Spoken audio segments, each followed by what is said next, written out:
নমস্কার সবাইকে, ঝুমার ঘরকন্নাতে স্বাগত জানাই। তো এই কাঁচা আম থাকতে থাকতে কিন্তু আমের আচার বানিয়ে নিতে হবে। আমার আজকের রেসিপি কাঁচা আমের টক ঝাল আচার। আর আচার খেতে কিন্তু আমরা কম বেশি সবাই খুব ভালোবাসি। তো এই যে দেখো, তো এই যে আমি আম কিন্তু আমি এখানে নিয়ে নিয়েছি। তো আমগুলোকে আমি খুব ভালো করে জলে ধুয়ে নেব আগে। আর এই আচারটা কিন্তু ভাত, রুটি, পরোটা সব কিছুর সঙ্গে কিন্তু খুব ভালো লাগে খেতে। তো চলো দেখে নিই আমরা কী করে আমের আচার বানাবো। তো এই যে আম নিয়ে নিয়েছি, আমগুলো ভালো করে ধুয়ে ভালো করে মুছে নিয়েছি শুকনো কাপড় দিয়ে। আর তারপর এই যে আমি এখানে আমগুলোকে এখন কিন্তু আমি টুকরো করে কেটে নেব। তো এই যে একটা আম কেটে নিচ্ছি আমি। এই যে আমটাকে চারফালা করেছি, এই আমটাকে কিন্তু আমি এবার মিডিয়াম সাইজ আকারে কেটে নেব। খুব বড়ও নয়, খুব ছোটও নয়।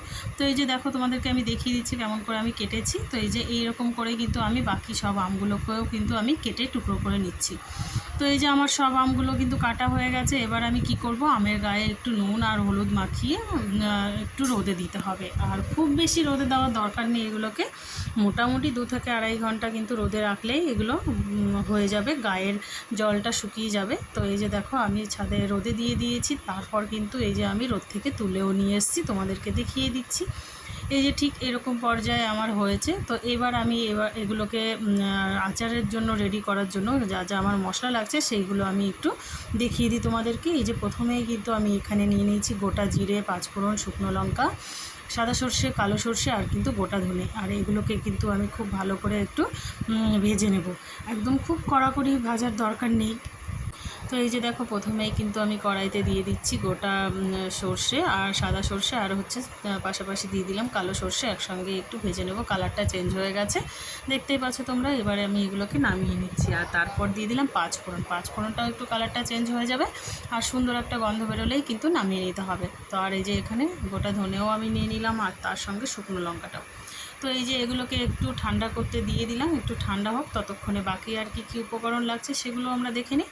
তো এই যে আমি এখানে কিন্তু নুন নিয়ে নিয়েছি। নুনটাকে একদম ডাইরেক্ট কাঁচা নুনটাই দেওয়া যাবে না, কড়াইতে একটু নেড়ে নিতে হবে।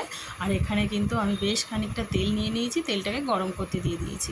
আর এই যে এখানে আমি মশলাটা করে নিয়েছি। মশলাটা দেখুন আমি একদম কিন্তু মিহি করিনি, একটু গোটা গোটাই আছে।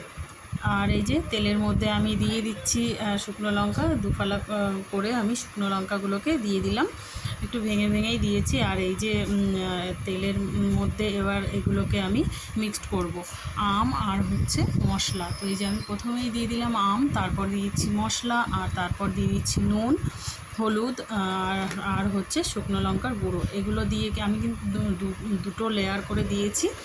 তো এই যে তোমরা চাইলে একবারে সব দিয়ে মিক্সড করে নিতে পারো। তো এই যে দেখো, এবার কিন্তু মিক্সড করে খুব ভালো করে মিক্সড করে নিলেই কিন্তু আমার রেডি হয়ে যাবে কাঁচা আমের টক ঝাল আচার।